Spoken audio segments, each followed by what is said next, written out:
Bienvenidos a este episodio de Viruega Podcast. Los saludo con mucho gusto, Pablo Viruega, para hablar de varios temas relacionados al fútbol americano de la NFL, también por supuesto al básquetbol de la NBA, y hablaremos algo también de boxeo. Incorporaremos algo también en estos episodios de Viruega Podcast de boxeo, una vez que su servidor pues se encarga de narrar las peleas a través de ESPN, en ESPN Deportes o también en ESPN, ya sean las de Golden Boy por ESPN o las de Top Rank.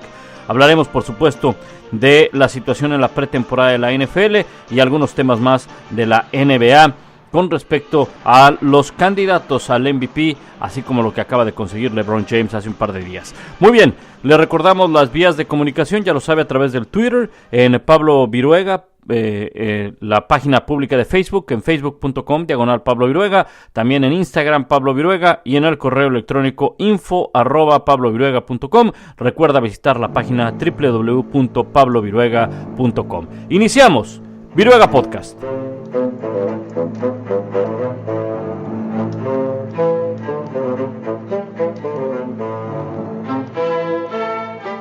Arranquemos primeramente con el básquetbol de la NBA, hablaremos más adelante de la NFL. Hay dos temas que destacan en el básquetbol de la NBA, es el caso de James Harden y también de LeBron James.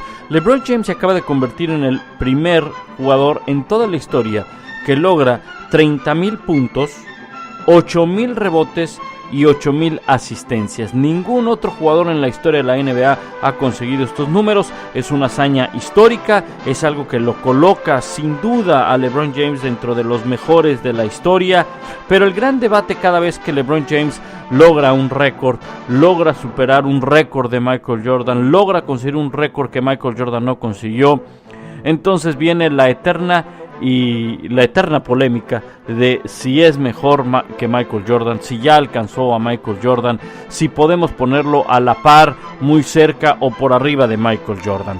Sinceramente es una polémica que nunca encontraremos un final, porque incluso hay unos que consideran meter en la ecuación no solamente a Michael Jordan y a LeBron James, sino quizá a Magic Johnson. Otros también pueden mencionar a Kobe Bryant. Sin embargo, yo creo que hay que dimensionar lo que hizo Michael Jordan en su momento. Para empezar, es muy difícil poder comparar épocas porque, aunque es el mismo deporte, se juega bajo otras reglas. Como en cualquier deporte, las reglas cambian, la velocidad del juego cambia, la intensidad del juego cambia, los atletas cambian. Y esto sucede también en el fútbol americano, en el béisbol. Entonces es difícil poder compararlo, y también nuestra única referencia serían los números, lo que consiguieron, como también las habilidades que pueden mostrar los involucrados, aunque siempre con el interrogante de la época en la que jugaron y a quienes se enfrentaron. Muchos creen que la NBA de Michael Jordan era mucho más competitiva a la de hoy en día. Puede ser, había equipos muy sólidos, equipos muy agresivos, muy defensivos, muy difíciles, y realmente LeBron James se ha visto cobijado por una conferencia del Este que de alguna manera ha mostrado cierta debilidad, o no la misma paridad, o no el mismo nivel que ha mostrado últimamente la conferencia del Oeste. Tan es así que ha llegado a 7 finales de manera consecutiva, 7 finales de la NBA, pero el mérito lo tiene. No quiero decir que le han regalado esas 7 finales, ni mucho menos. Ya de por sí llegar a 1, a 2 o a 3 consecutivas, bueno, muchos dirían, bueno, Michael Jordan llegó a 6 y no se hubiera retirado de la NBA.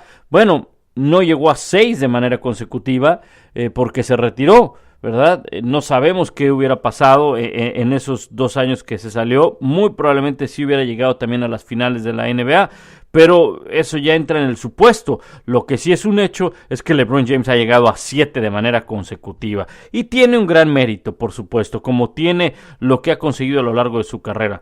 Me es difícil pensar, sinceramente me es difícil poner a un LeBron James a la par de Michael Jordan, un hombre que le dio una cara distinta a este deporte, que elevó a este deporte, que elevó a la liga, que puso al básquetbol en otra dimensión. Ya de por sí en décadas anteriores, bueno, habíamos tenido figuras como Will Chamberlain, como Jerry West, habíamos tenido figuras más recientes como el Magic y Larry Bird, que creo que el Magic y Larry Bird pusieron a la NBA en los reflectores.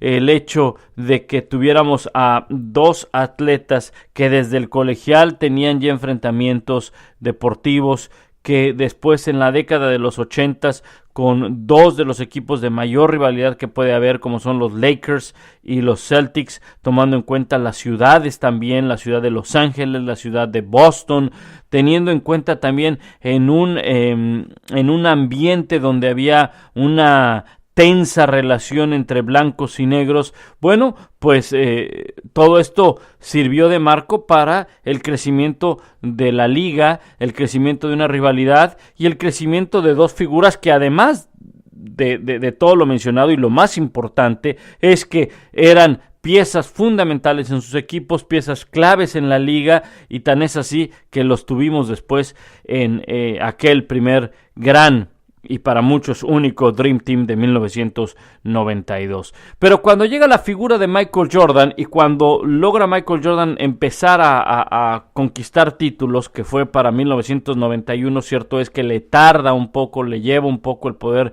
meterse a las finales de la NBA, Michael Jordan acapara la liga. La acapara, la domina.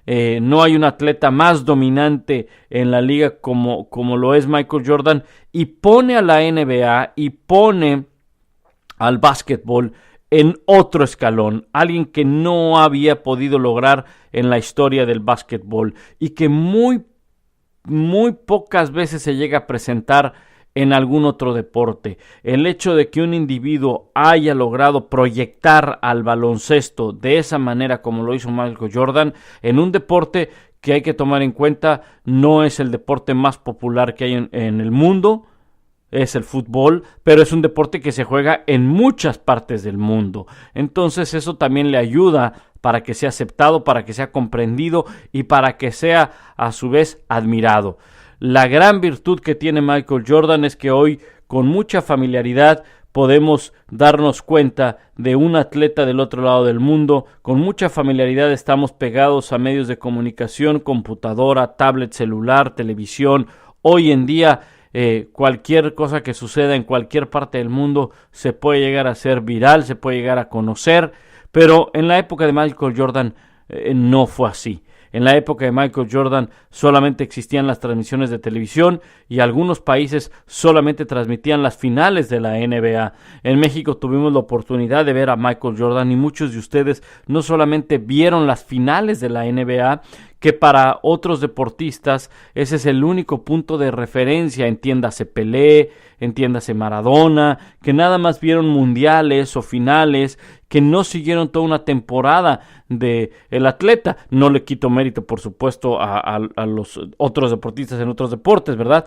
Pero lo que veíamos de Michael Jordan era constante, era en cada temporada, en cada semana, en cada partido, y lo culminaba de una manera muy exitosa y brillante en las finales de la NBA. Un hombre además que tiene una enseñanza de vida tremenda, la manera como hacía grandes a sus compañeros, y sus compañeros le funcionaban también a él para que él pudiera brillar. Entonces, por todo esto me es difícil pensar que LeBron James pueda estar cerca o a la par de Michael Jordan. En algunos días lo comentaba en Cronómetro cuando se hacía esta misma pregunta, y yo les decía, bueno, si tenemos que hablar del top 5, probablemente hasta del top 3, pero del top 5 abramos un poco el espectro, el panorama, y del top 5 no me queda duda que LeBron James va a estar ahí como uno de los 5 mejores basquetbolistas que ha habido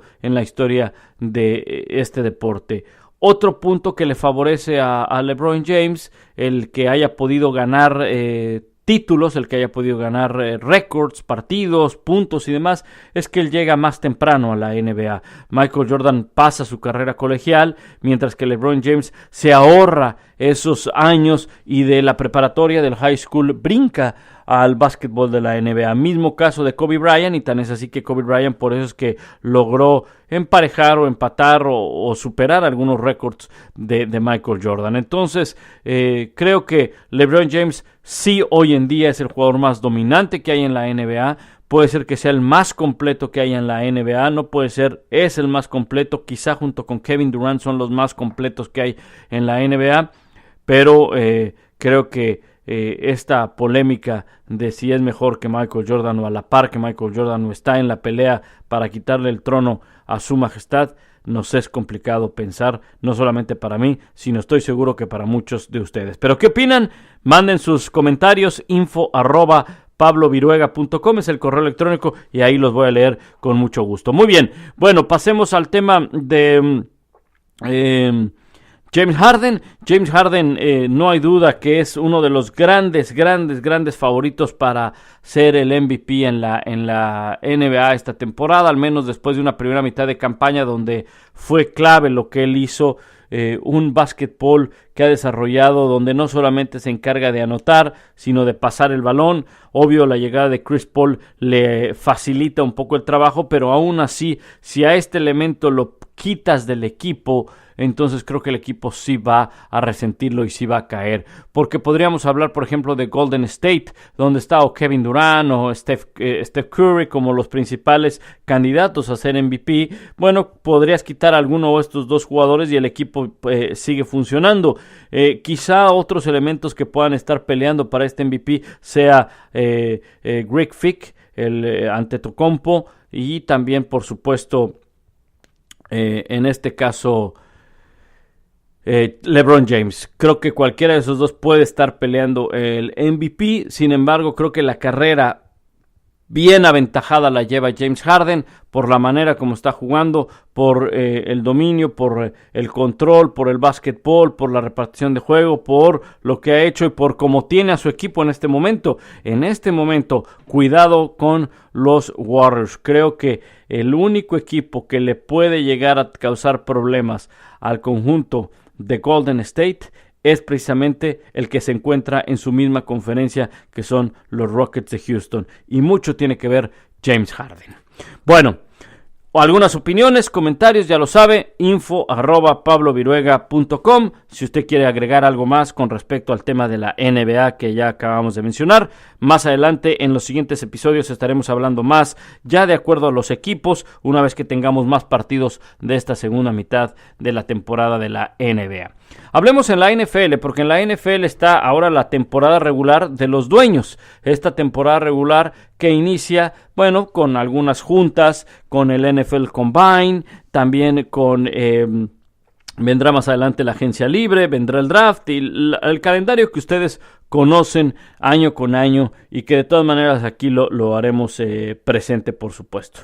En el caso de la NFL hay varias notas con respecto a ello. Quizá una de las más importantes es el famoso tema de la recepción. La regla aún no han determinado los dueños, porque obviamente este comité de competencia debe estar en junta, debe estar reuniéndose y están en pláticas. Lo que sí es que es muy probable que esta regla vaya a sufrir modificaciones, y una de las más importantes es que en el momento en el que el receptor tenga control del balón, esté cerca de la zona de anotación, eso es muy importante, tenga control del balón y el balón cruce la línea de gol, en ese momento va a ser anotación. Olvídense ya del proceso de la recepción, que si sobrevivió al contacto con el pasto, esto, el otro. Insisto, solamente esto es en la zona de gol y no es una regla que ya haya cambiado, es algo que muy probablemente lo vayan a analizar.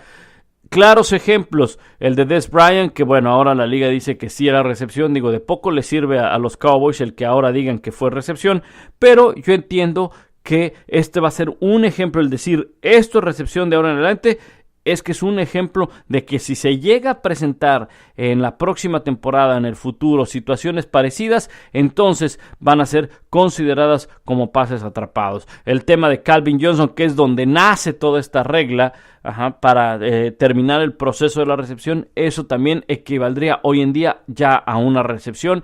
Y por supuesto, los ejemplos, el más claro de todos ellos, la jugada de los Steelers, donde Jesse James captura el balón, estira para meter el balón a la zona de anotación y después pierde la posesión al momento de hacer contacto con el suelo. Eso sería también, insisto, sería también marcado como pase completo. Repito e insisto en este tema, no es algo que ya se haya probado, es algo que se está platicando, es algo que muy probablemente vaya a cambiar y es una de las cosas que tratan de enfatizar los dueños bajo esta nueva regla, solamente en el área de la zona de anotación. La jugada de Jesse James bajo la regla que se tenía el año anterior, bien marcada, fue pase incompleto, aunque yo sé que muchos aficionados de los Steelers consideran y seguirán considerando y por el resto de su vida creerán que este fue un pase completo, pero bajo la regla que se tenía en la temporada del 2017, si lleguemos 20 años más adelante y a lo mejor en 7 años digan ese pase tenía que haber sido completo, bueno,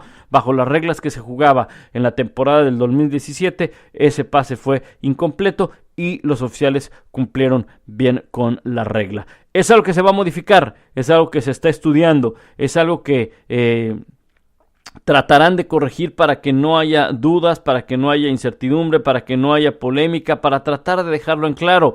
Obviamente se podrán presentar situaciones donde, como lo hemos visto, bueno, pues habrá huecos en la regla. Ninguna regla es perfecta, ninguna regla es 100% perfecta porque es tan simple y tan sencilla. Fue creada por el ser humano y no hay un ser humano en esta tierra que sea 100% perfecto. Entonces, bueno, tratarán de reducir el error, tratarán de minimizarlo, pero se podrá llegar a presentar algo. Lo bueno de todo esto, creo yo, y hay que verlo de esa manera, lo bueno de todo esto es que la NFL se dio cuenta que esta regla no estaba funcionando, que esta regla estaba causando muchas dudas, mucha polémica, mucha controversia, y entonces, bueno, toman de inmediato cartas en el asunto porque se presentaron varias situaciones en esta temporada y hay que tratar de corregirlo, hay que tratar de mejorarlo o hay que tratar de llegar al punto donde estábamos antes de que existiera esta regla.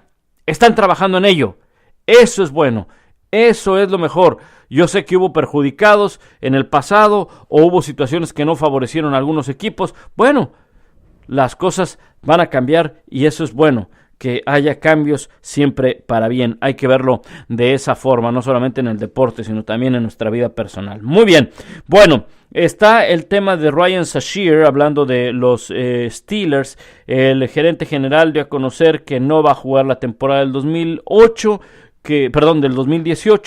que se recupera de su lesión en la espalda baja.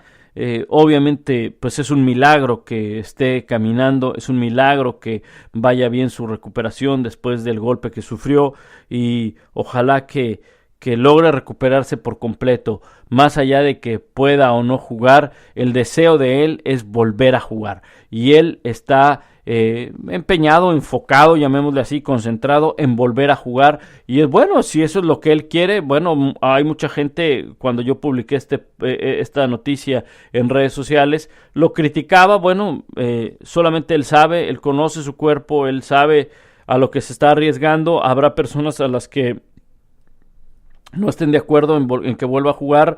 Habrá jugadores que les habrá ocurrido una lesión que después de eso digan, ¿sabes qué? Yo ya no quiero jugar, ¿no? Y están en todo su derecho, como también él está en todo su derecho de volver a intentarlo. Él conoce y él sabe el riesgo que va a tener si logra volverse a poner un equipo. Sinceramente, yo veo la situación muy difícil, muy complicada, porque fue una lesión fuerte, una lesión de la cual apenas se está recuperando. ¿Y cuántos meses han pasado de lo que le sucedió a Ryan Shazier? Pero desde aquí, pues nuestros mejores deseos, que pueda recuperarse, y si su deseo, si su anhelo es volver a jugar en la NFL, que ojalá así sea, pero ya lo dijo el gerente general de los Steelers, que no va a regresar, no jugará para este 2018. Muy bien, Está también el tema de la situación de los quarterbacks. Esto va a ser un tema muy importante. Bueno, antes no me quiero salir de los Steelers, porque déjenme decirles que hay una nota que se acaba de publicar precisamente este 1 de marzo, que es el día que estoy grabando este episodio de podcast.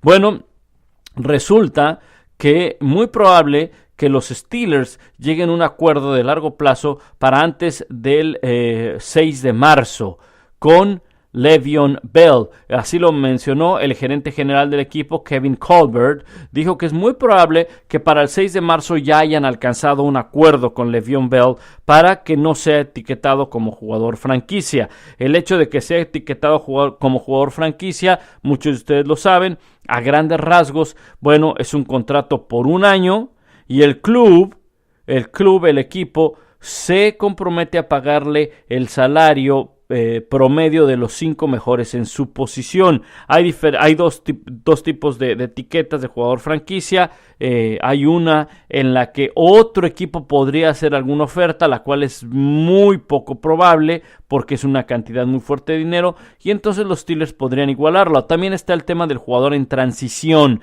que ahí también otro equipo puede hacerle alguna oferta al jugador, y el equipo dueño, digamos, del jugador en ese momento tiene una semana para igualarla. Aquí no hay ningún compromiso por parte del equipo de tenerle que pagar el promedio de los 5 mejores, es los 10 mejores, si no mal recuerdo, en su posición. Realmente es raro hoy en día.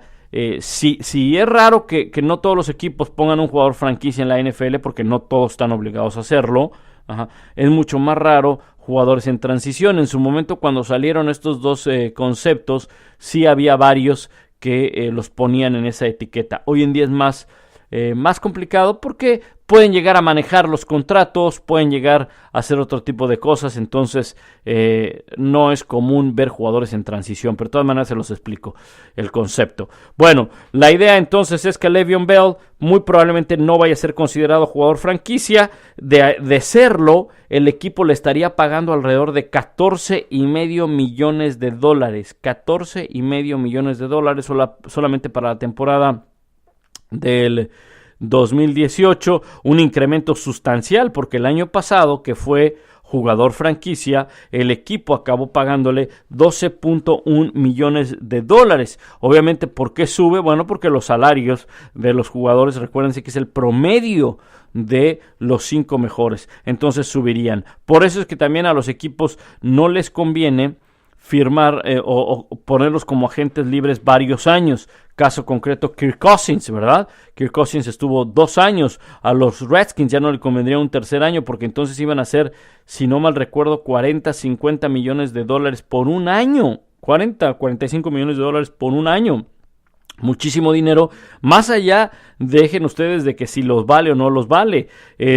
Así está tasado en el mercado el promedio de los 5 mejores pagados en la posición de quarterback. Bueno, pues entonces la regla indica que se los tienen que pagar.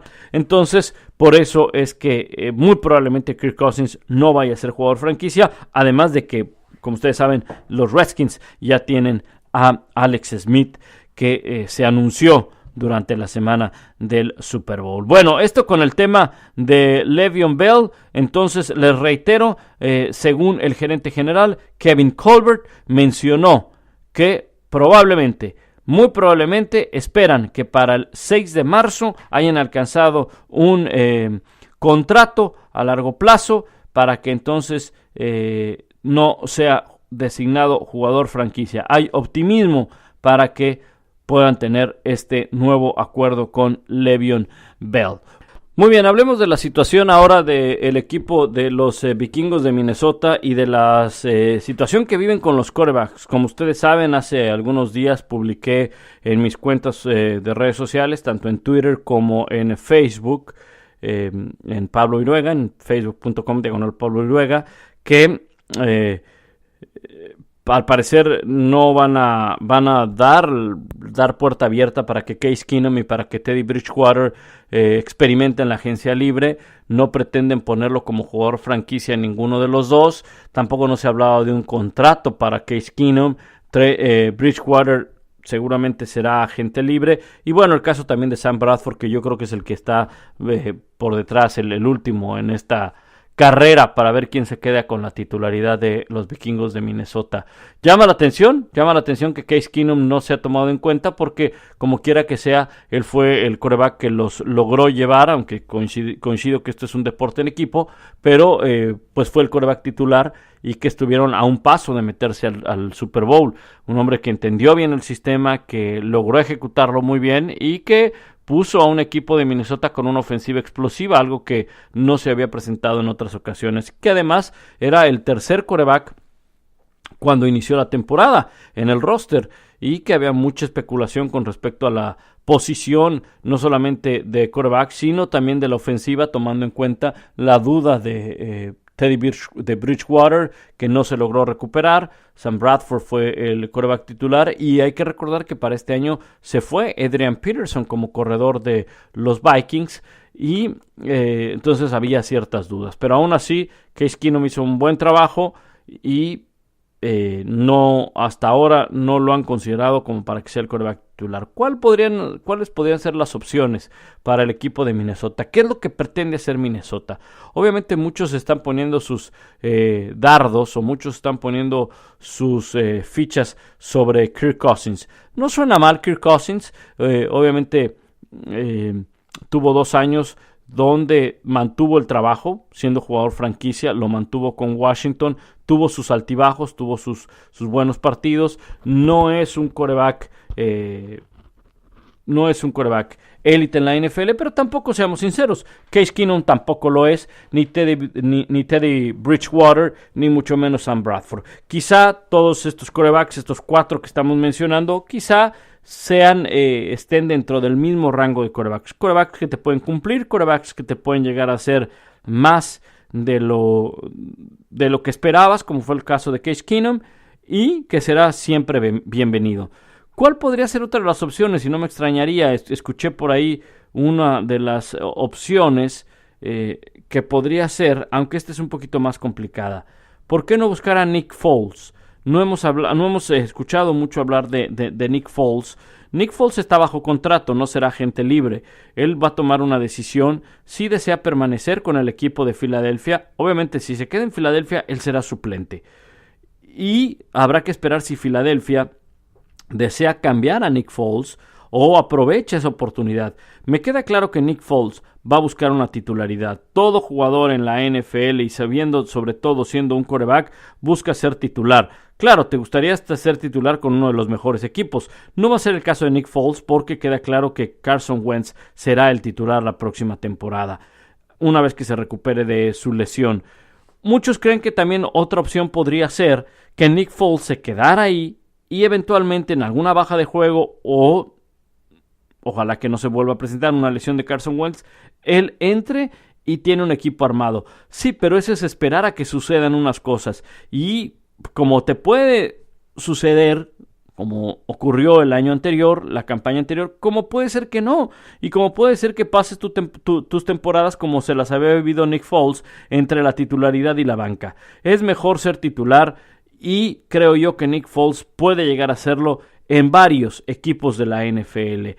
Esta pretemporada, como les decía en el episodio anterior, va a ser muy interesante porque va a haber muchos movimientos, creo yo, de quarterbacks.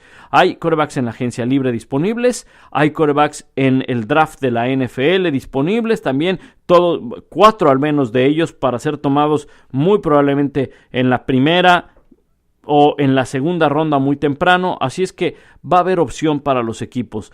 Por lo tanto, creo yo que no me extrañaría, imagínense esto, no me extrañaría que Minnesota pudiera buscar un cambio para llevarse los servicios de Nick Foles, ganador de Super Bowl, anillo de Super Bowl, MVP de Super Bowl, y ponerlo en su equipo. Podría mantener el salario que tiene en Minnesota, porque obviamente el tratar de firmar a largo plazo a Case Keenum le va a costar mucho dinero. ¿Por qué? Porque hay que recordar que los contratos de los quarterbacks están empezando, bueno, no están empezando, ya algunos rebasaron los $100 millones. Entonces Case Keenum va a buscar un contrato de esos, que se lo merece o no. Bueno, yo insisto en ese tema, no caigamos en que si se lo merece o no se lo merece, no, es cómo está tasado el mercado para entonces yo pedir de acuerdo a, yo soy un quarterback de la NFL y a unos quarterbacks les están pagando entre tanto y tanto dinero. Bueno, yo soy quarterback de la NFL, me tienes que pagar eso. Entonces, de acuerdo a cómo esté tasado el mercado, es como se va a pedir el contrato, no solamente de Case Keenum, sino de cualquier otro quarterback en la NFL. Entonces, ser jugador franquicia le vendría muchísimo dinero a Case Keenum con una sola temporada. Yo no sé si Minnesota esté dispuesto a pagarle mucho dinero en un año y después ver si se queda o no, y podría ser la misma historia de Kirk Cousins. Entonces, no me extrañaría, puede ser una opción, no estoy diciendo que vaya a ser, pero puede ser una opción que Nick Foles vaya a Minnesota vía cambio. No suena mal. Lo que sí es que el quarterback que llegue a Minnesota tiene equipo bien armado, tiene muy buena defensiva, tiene buena ofensiva, quizá necesitaría un buen receptor, un receptor explosivo, pero creo que tiene mucho futuro Minnesota como para poder pensar en postemporada y repetir lo que hicieron la campaña anterior. Bueno, pues esa es la situación con respecto a la NFL, a los quarterbacks. Estaremos hablando más con respecto al Combine, al NFL Combine, también a la agencia libre cuando inicie, por supuesto al draft con los previos y también más de la NBA y del box. El box se me olvidaba, fíjense. El box se presentó la pelea entre Canelo Álvarez y Triple G, una sola presentación en Los Ángeles, ahí en LA Live. No va a haber gira, no va a haber nada. Creo que no la necesitan. Obviamente, como son las presentaciones, pues se dieron respeto, no hablaron mucho, sino hasta que el entrenador de Triple G empezó a pedirle al Canelo que no corriera. El Canelo le dijo que ni lo noqueaste, en fin, lo típico, y se armó ahí una buena discusión. Se encendieron un poco los ánimos. Creo yo que esta pelea va a ser muy interesante y esta pelea va a llamar mucho la atención por el hecho de que la primera fue empate. Para muchos creen que el empate fue beneficiar al Canelo, muchos creen que ganó Golovkin. Para mí, yo tenía, fíjense, curiosamente 114-114.